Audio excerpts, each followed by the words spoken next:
Hello students, welcome back to your favourite platform chalk talk fun and flow. तो आज मैं आपके पास आई हूँ आपकी साइंस क्यूरियोसिटी का एक chapter, nature of element, compound and mixture. इस चैप्टर को लेके हम आए हैं इनके नोट्स लेके, और ताकि मैं आपको एक क्विक रिवीजन दे सकूँ। अगर आपको इस चैप्टर का एक लॉन्ग वीडियो भी चाहिए तो मैं वो भी ज़रूर से अपलोड कर दूँगी। तो अभी हम यहाँ से स्टार्ट करते हैं।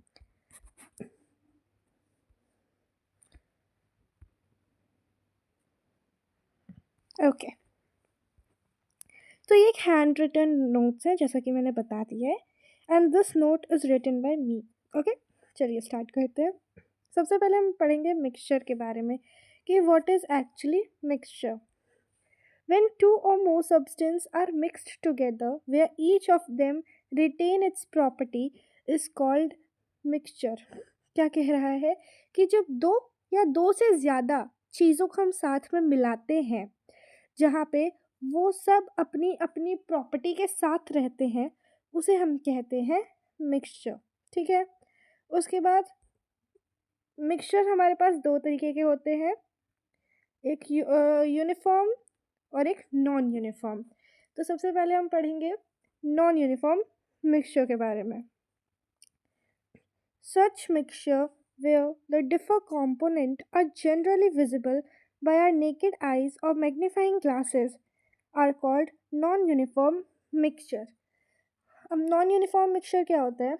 ऐसे मिक्सचर जहाँ पे हम अलग अलग कंपोनेंट्स को अपनी नेकेड आइज से देख सकते हैं, यानी हमारी इन आँखों से या मैग्नीफाइंग ग्लास का यूज़ करके हम अलग अलग चीज़ों को डिफाइन कर सकते हैं, उसे कहते हैं नॉन यूनिफॉर्म मिक्सचर, या फिर कहें कि जो अच्छी से नहीं मिला है, यानी उनकी प्रॉपर्टी अभी अभी अलग अलग है, जो केमिकली डिजॉल्व नहीं है, उन्हें हम कहते हैं यूनिफॉर्म मिक्सचर।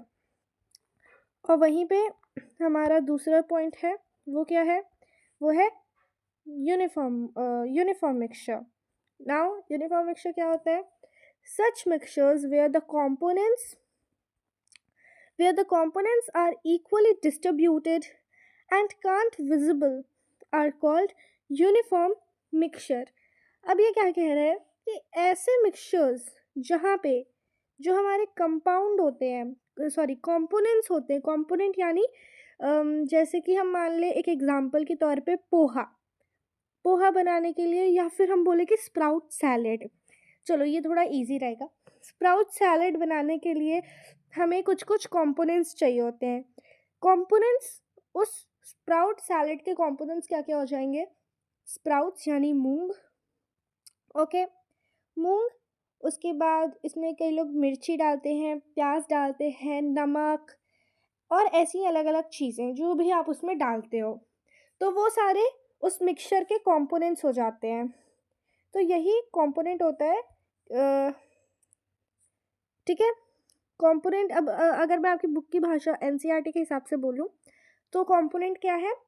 अ थिंग या फिर a object used to make mixtures, okay, are equally distributed and can't visible by our naked eyes is called uniform mixture. अब ये क्या कह रहा है कि ऐसी चीज़ें यानी ऐसे मिक्सचर्स जो अगर हम जिन्हें मिक्स करते हैं तो वो इक्वली डिस्ट्रीब्यूट हो जाते हैं। इक्वली डिस्ट्रीब्यूट मतलब बराबर बराबर होकर पूरे मिक्स हो जाते हैं, और उन्हें हम अपनी नेकेड आइज यानी अपनी आँखों से या फिर मैग्नीफाइंग ग्लास से नहीं देख सकते हैं। और इसमें एक और चीज़ होगा कि वो केमिकली भी मिक्स हो चुके होते हैं। ठीक है, उन्हीं को हम कहते हैं यूनिफॉर्म मिक्सचर यानी प्रॉपरली मिक्स्ड। ओके, आगे बढ़ते हैं। उसके बाद हमें एक बॉक्स में दिया गया था ऐसा सेपरेटली करके कि air is a uniform mixture. Uniform mixture अभी हमने पढ़ा, यानी जो इक्वली डिस्ट्रीब्यूटेड होता है। तो एयर भी एक वैसा मिक्सचर है जिसमें इसके अलग अलग कंपोनेंट्स क्या हो जाएंगे? अलग अलग कंपोनेंट्स हो जाएंगे इसके। हाँ ठीक है, nitrogen, oxygen, argon, carbon dioxide and water vapours. ठीक है, और वाटर वेपर्स भी, nitrogen, oxygen, argon, carbon dioxide, water vapours and some other gases भी होता है, ठीक है। तो अगर कभी क्वेश्चन आए कि what is air, which type of mixture is air, तो हमें पता है कि air is a uniform mixture, ठीक है। Air is a uniform mixture, very good. अब आगे यहाँ पे देखो, हमें एक वो दिया गया है, मतलब बुक में हमारी दिया हुआ था दो केमिकल की एडिंग, ठीक है। तो यहाँ पे है calcium hydroxide plus carbon dioxide is equals to calcium carbonate plus water. यानी जब भी हम कैल्शियम हाइड्रोक्साइड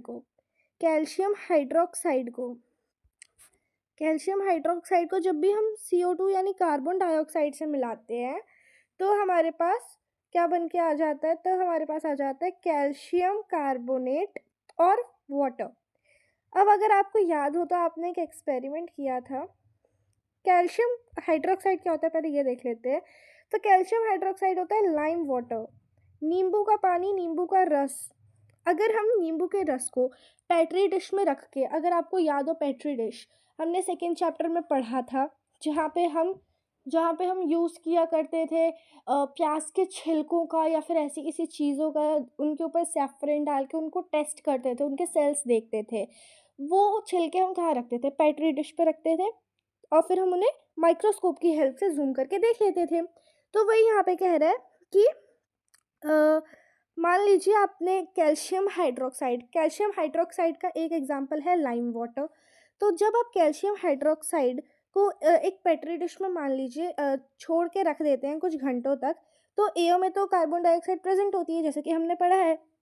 तो जब ये कार्बन डाइऑक्साइड उससे मिक्स होता है तो एक कैल्शियम कार्बोनेट एक नई चीज़ बन जाती है पानी के साथ, जैसा कि हमने उस एग्जाम्पल में भी देखा था जो आपकी बुक में दिया हुआ है कि कुछ घंटे छोड़ने के बाद वो जो हमारी पेट्री डिश में जो हमने सॉल्यूशन तो ये नहीं होगा वैसे, हमने जो कैल्शियम हाइड्रोक्साइड रखा था वो क्या बन चुका है अब, वो एक कैल्शियम कार्बोनेट बन चुका है। वो एक वाइटी मिल्की सब्सटेंस बन चुका है, बट वो दूध नहीं है तो उसे पीना मत, ठीक है। वो क्या बन चुका है, वो क्या बन चुका है, कैल्शियम कार्बोनेट, जो कि एक मिल्की सब्सटेंस होता है। पाउडर में भी हो सकता था लेकिन नहीं, क्योंकि वाटर भी प्रोड्यूस होता है तो वो लिक्विड ही रहता है। ओके, आगे बढ़ते हैं। आई होप आपको यहाँ तक समझ आ गया होगा। उसके बाद हमें मिलता है अडल्टरेशन। इसके बारे में पढ़ लेते हैं फटाफट से। An illegal process of adding substance which are cheaper or of poor quality to a product, after all it is hazardous to health. Okay, एक बार मैं आपको बता देती हूँ यहाँ पे, ठीक है। सॉरी ओके, अडल्ट्रेशन, हम किसके बारे में पढ़ रहे हैं, अडल्टरेशन क्या होता है, ये एक इलीगल प्रोसेस है। इलीगल मतलब गैर कानूनी, ये गैर कानूनी प्रोसेस है।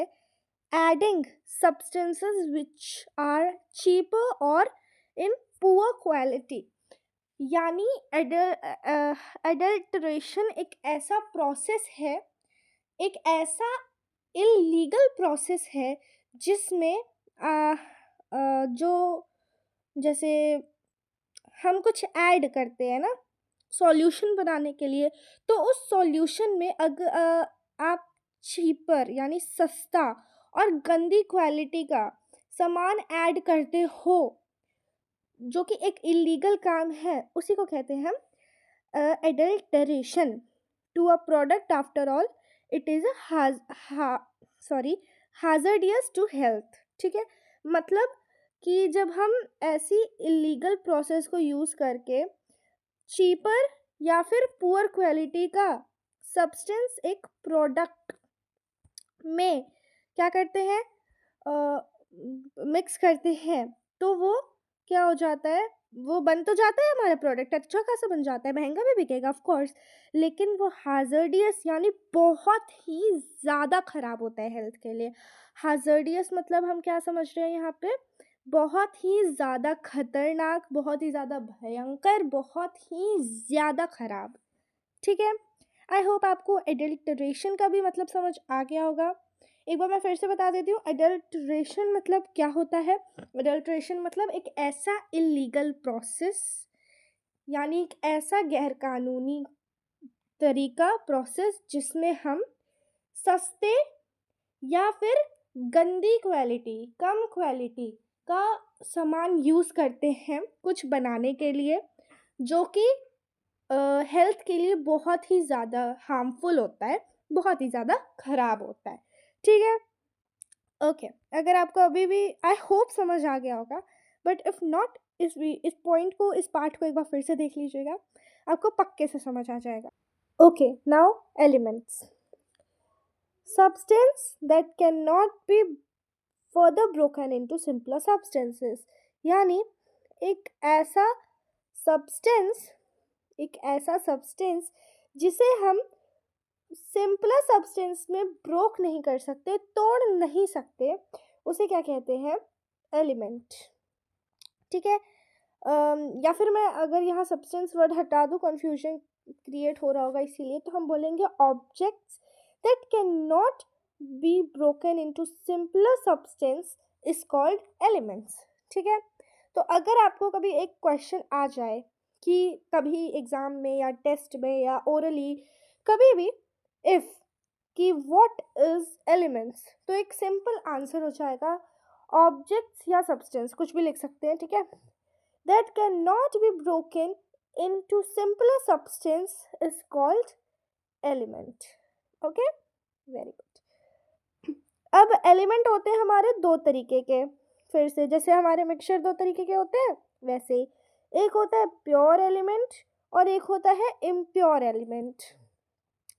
दो तरीके के कौन कौन से पढ़ लिए हमने, सो सॉरी, एक सेकेंड, हाँ ठीक है, दो तरीके के कौन, व्हाट, एक सेकेंड एक सेकेंड एक सेकेंड, हाँ, दो तरह के कौन कौन से हमने देख लिए, एक इम्प्योर और एक प्योर। ठीक है, तो क्या हुए दो तरीके के हमारे एलिमेंट्स, प्योर और इम्प्योर। तो सबसे पहले हम आ जाते हैं प्योर के side. Okay, consist the same type of particles and all the particles behave in identically। Okay okay, क्या मतलब वो बनता है यहाँ कि प्योर एलिमेंट्स क्या होता है, consist the same type of particles, यानी इसके अंदर एक ही तरीके के पार्टिकल्स होते हैं, एक ही तरीके के कंपोनेंट्स होते हैं, और जितने भी कंपोनेंट्स होते हैं यानी जितने भी हैं वो सारे के सारे अपनी अपनी आइडेंटिटी के साथ रहते हैं, आइडेंटिकली बिहेव करते हैं। और जो इम्प्योर है उसको देख लेते हैं, कंसिस्ट ऑफ टू और मोर टाइप ऑफ पार्टिकल्स, इसमें दो या दो से ज़्यादा टाइप के पार्टिकल्स या कंपोनेंट होते हैं।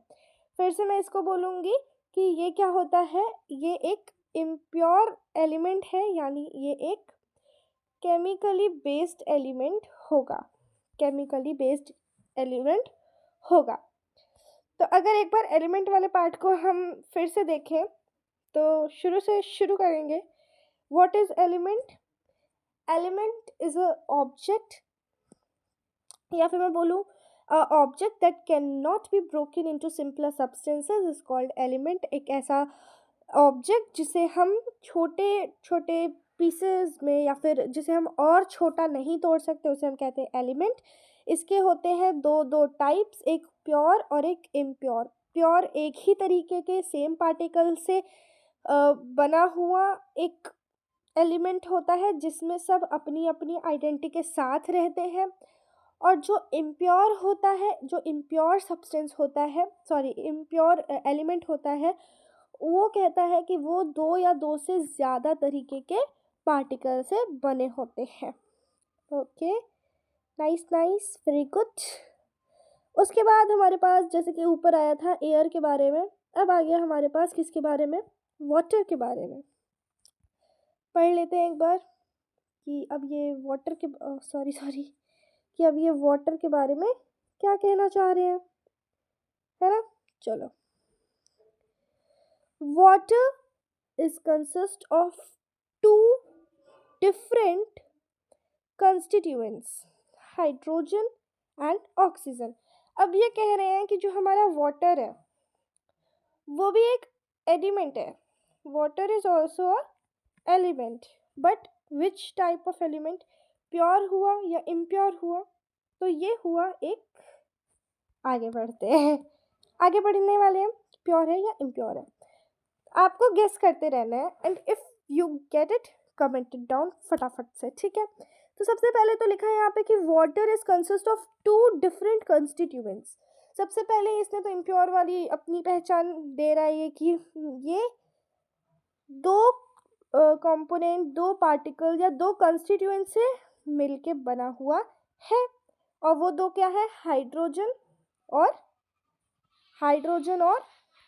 ऑक्सीजन, हाइड्रोजन और ऑक्सीजन है वो, ठीक है। कह रहा है कि वो हाइड्रोजन है और वो ऑक्सीजन है, इन दोनों से मिलके वो बना है। अगर मैं आपको इसको थोड़ी क्लियरिटी देना चाहती हूँ, मैं थोड़ी, तो देखो मैं अच्छे से एक बार बता देती हूँ।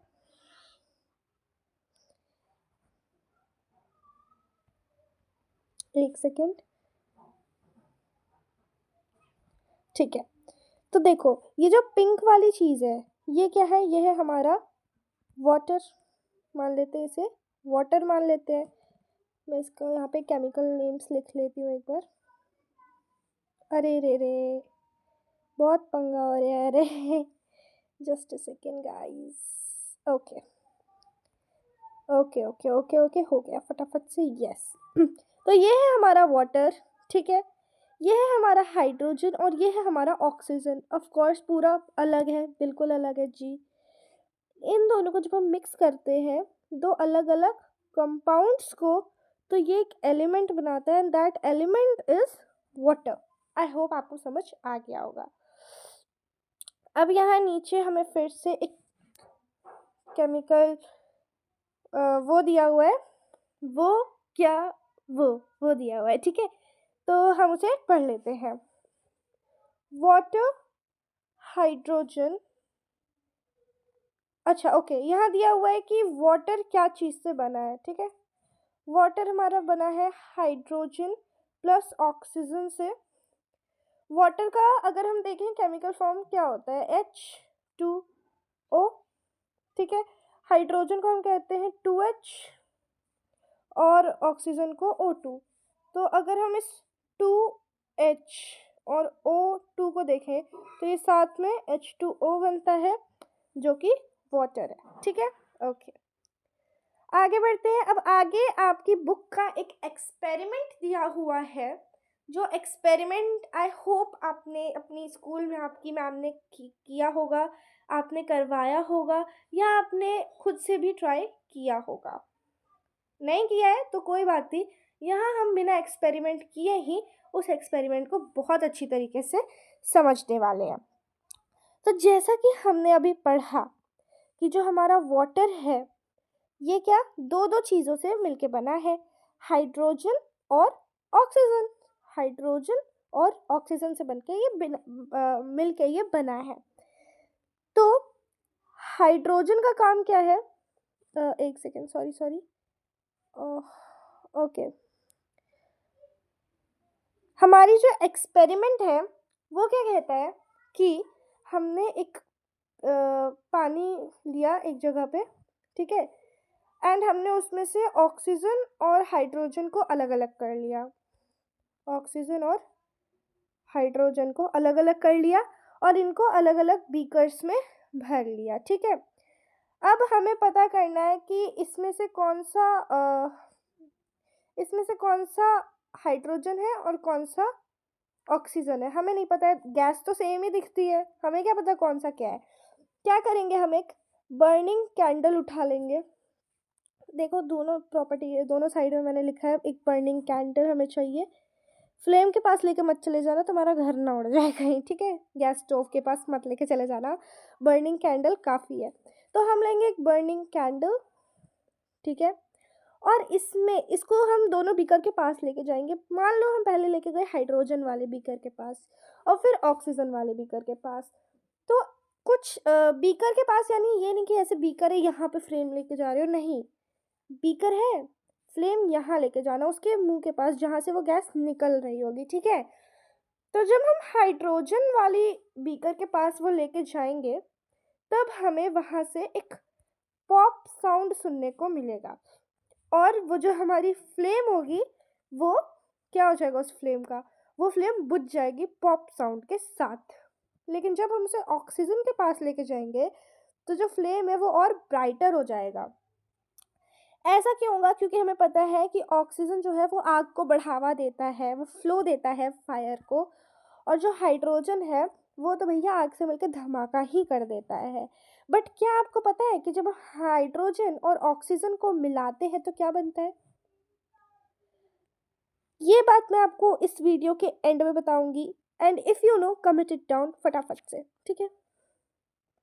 ओके, अब हम पढ़ेंगे मेटल और नॉन मेटल के बारे में। तो आपकी बुक में कुछ वर्ड्स दिए हुए हैं, कुछ मेटल और कुछ नॉन मेटल दिए हुए हैं, तो मैं उन्हीं के बारे में आपको फटाफट से बता दूंगी। तो सबसे पहले कुछ मेटल्स जो है वो है gold, silver, magnesium, iron and aluminium, ठीक है। और कुछ नॉन मेटल्स जो है वो है carbon, sulphur, hydrogen and oxygen. एक बार मैं फिर से आपको करवा देती हूँ रिवाइज। मैं आपको फिर से एक बार रिवाइज काइंड ऑफ थिंग करवा देती हूँ। क्या क्या है ये? Gold, silver, magnesium, iron and aluminium. और यहाँ नॉन मेटल में क्या क्या है ये? कार्बन, सल्फर, हाइड्रोजन, ऑक्सीजन, ठीक है। ओके, फिर यहाँ पे हमें नीचे दिए हुए हैं मेटलॉइड्स। अब यहाँ पे हमें दो मेटलॉइड्स भी दिए हुए हैं, सिलिकॉन एंड बोरॉन, ठीक है। Silicon and boron. ओके, अब उसके बाद हम आगे बढ़ते हैं। तो यहाँ पे हमें दिए हुए हैं कंपाउंड्स। आपने देखा, मैं आगे मतलब ऊपर जब हम देख रहे थे वहाँ लिखा था कंपोनेंट, बट मैंने क्या पढ़ लिया था उसे, कंपाउंड। और अभी मैंने बीच में बोला भी था कंपाउंड से मिलके बने हैं। अब हम उसी कंपाउंड को पढ़ने वाले हैं, ठीक है। तो कंपाउंड क्या होता है? ओके, यहाँ से देख लेते हैं। There are okay they are made when different elements combine in a fixed ratio to form something entirely new, ठीक है। कंपाउंड्स क्या होते हैं?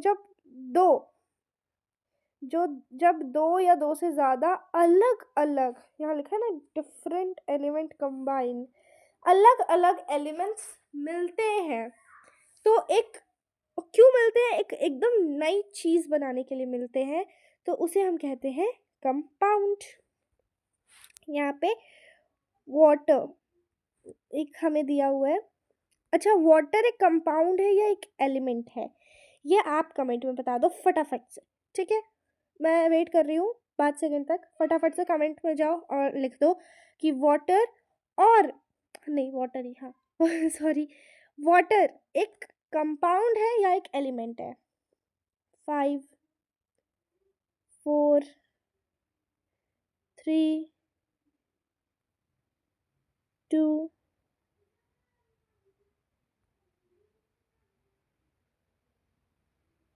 1। आई होप आपने लिख दिया होगा कमेंट सेक्शन में, आपने आंसर दे दिया होगा कि ये क्या है, एक कंपाउंड है या एक एलिमेंट है। अगर अभी भी नहीं दिया है तो दे दो भाई, कोई बात नहीं, हम आगे बढ़ते हैं। तो यहाँ पे हमें कुछ एग्जाम्पल दिए हुए हैं, जैसे कि अभी हमने ऊपर पढ़ा oxygen plus hydrogen is equals to water, O2 plus H2 is equals to H2O, ठीक है। ओके, और एक और एग्जाम्पल हमारे पास है यहाँ, sodium plus chlorine is equals to sodium chlorine. जब भी हम सोडियम को क्लोराइन से मिलाते हैं तो हमारे पास सोडियम क्लोराइड बन जाता है। ये यहाँ पे हमारे पास, अच्छा सोडियम क्लोराइड क्या होता है? Sodium chloride is a salt, sorry, okay, sodium chloride is salt, ठीक है, ओके। और सोडियम क्लोराइड किससे बना? क्लोराइन और सोडियम। बहुत इजी होते हैं ये चीज़ें, ठीक है। सोडियम क्लोराइड, फिर अभी हमने ऊपर पढ़ा था क्या, सल्फरेट वगैरह, कैल्शियम वगैरह, ये बहुत सही सी चीज़ें होती हैं, इन्हें याद करने के लिए भी बहुत बड़ा झंझट नहीं होता है। अभी हमने यहाँ ऊपर भी कुछ पढ़ा था, यहाँ पे, हाँ ये रहा, कैल्शियम हाइड्रोक्साइड, तो क्या बना वो? कैल्शियम कार्बोनेट बन गया। कैल्शियम कैल्शियम तो रहता ही है, ठीक है, ओके। अब हमें यहाँ पे और भी कुछ कुछ चीज़ें दी हुई हैं, वो भी हम फटाफट से पढ़ लेते हैं। Iron plus dilute hydrochloric acid, okay.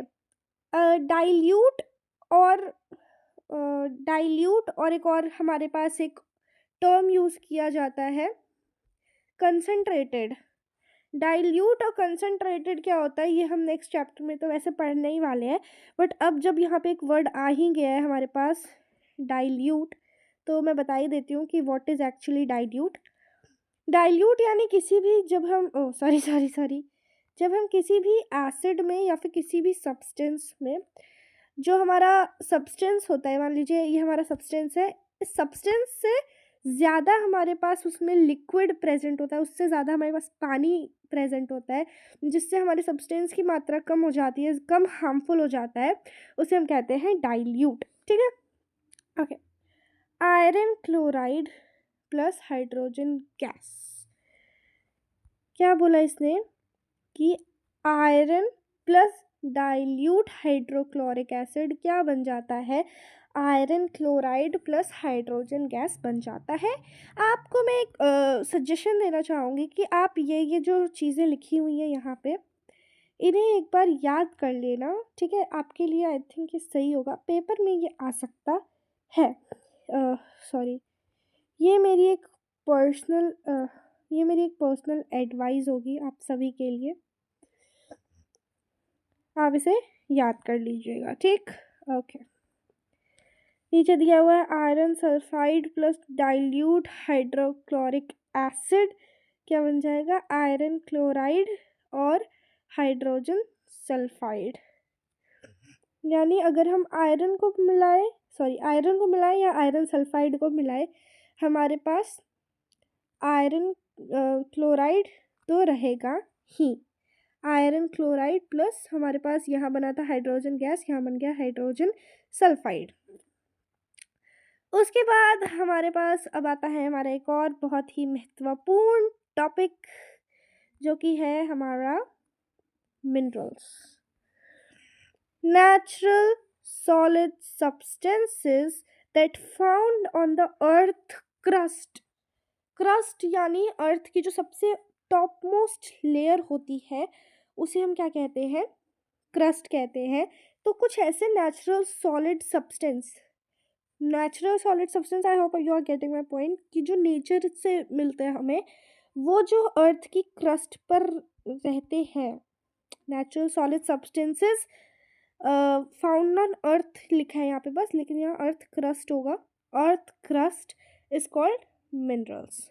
चलो फिर अब यहाँ पे हमारे पास फिर से इसके भी हमारे पास 2 पॉइंट्स हैं, वो 2 पॉइंट्स क्या है ये भी देख लेते हैं, आओ फटाफट से। नेटिव मिनरल और कंपाउंड मिनरल मिनरल, यहाँ भी हमारे पास 2 टाइप के मिनरल्स हैं again, native minerals and compound minerals. फटाफट से पढ़ लेते हैं इनके बारे में भी। Pure elements and not a compound, this can be metals like.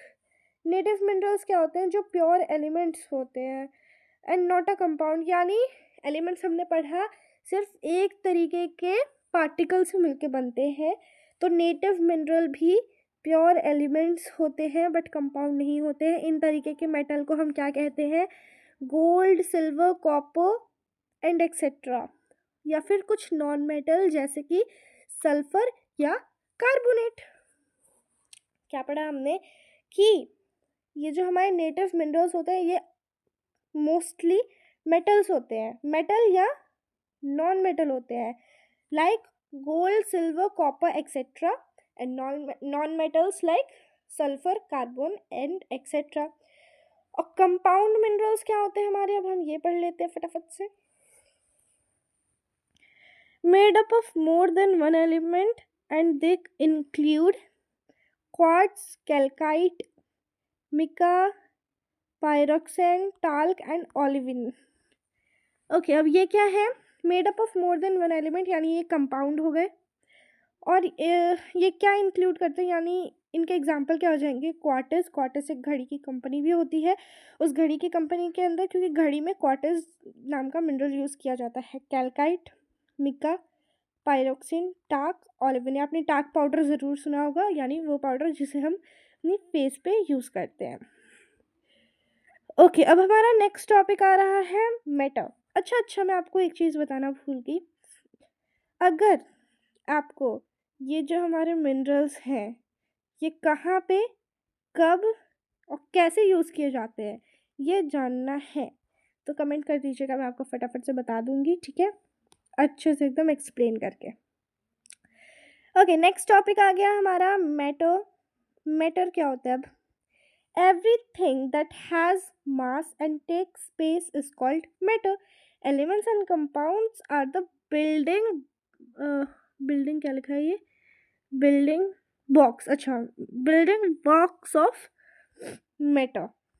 Everything that takes up space is called matter. Elements और कंपाउंड बिल्डिंग ब्लॉक्स होते हैं मैटर के।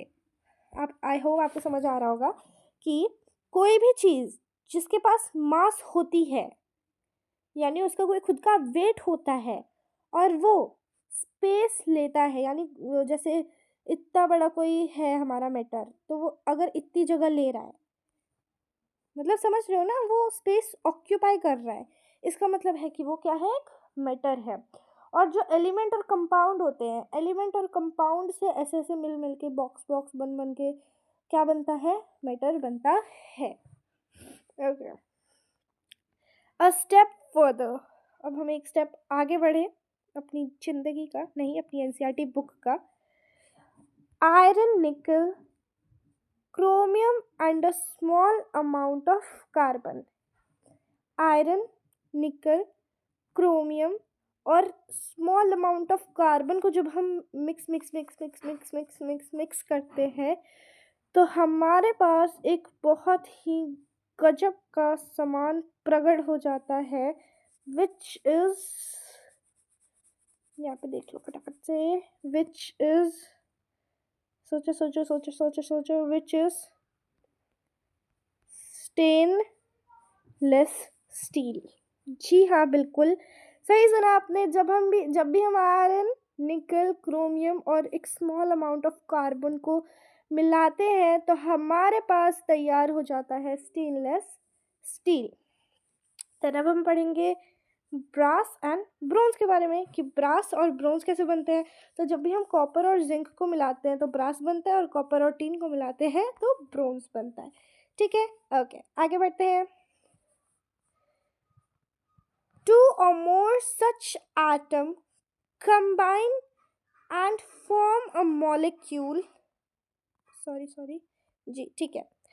क्या कह रहा है ये कि, क्या कह रहे हैं ये कह रहे हैं कि दो या और दो जैसे, दो या दो जैसे ही, और यानी दो या दो से ज़्यादा कह सकते हैं हम, एटम मिलके एक मॉलिक्यूल बनाते हैं जो कि एलिमेंट को स्टेबल पार्टिकल बनने में हेल्प करता है। स्टेबल पार्टिकल मतलब अगर एक एलिमेंट बनाना है तो कैसे बनेगा, वो दो या दो से ज़्यादा एक जैसे एटम जब मिलेंगे, कंबाइन होंगे, तब एक मॉलिक्यूल बनेगा, और वैसे ही मॉलिक्यूल से हमारा एलिमेंट बनेगा, ठीक है। यहाँ कुछ लिखा है, two atom of hydrogen form one molecule for hydrogen, यानी हाइड्रोजन कैसे बनता है? Hydrogen is a element, hydrogen is a element, sorry, okay, hydrogen is a element. और जब भी हाइड्रोजन हमारा ऑक्सीजन से मिलता है तब वाटर बनता है। हाइड्रोजन कैसे बनता है? जब भी दो या दो से ज़्यादा, टू या टू से मोर एटम्स मिलते हैं तो एक मॉलिक्यूल बनाते हैं और वो मॉलिक्यूल हाइड्रोजन बनाता है। ठीक है, ओके ओके ओके। अब ये आ गए हैं हम, ये था हमारा लास्ट पेज। आई होप आपको ये वीडियो अच्छी लगी होगी। Thanks for watching, keep supporting. और अब आपको कौन से चैप्टर का ये क्विक रिवीजन चाहिए कमेंट कर दीजिएगा, और जो जो चीज़ें मैंने बोली थी कमेंट करने के लिए वो भी बता दीजिएगा।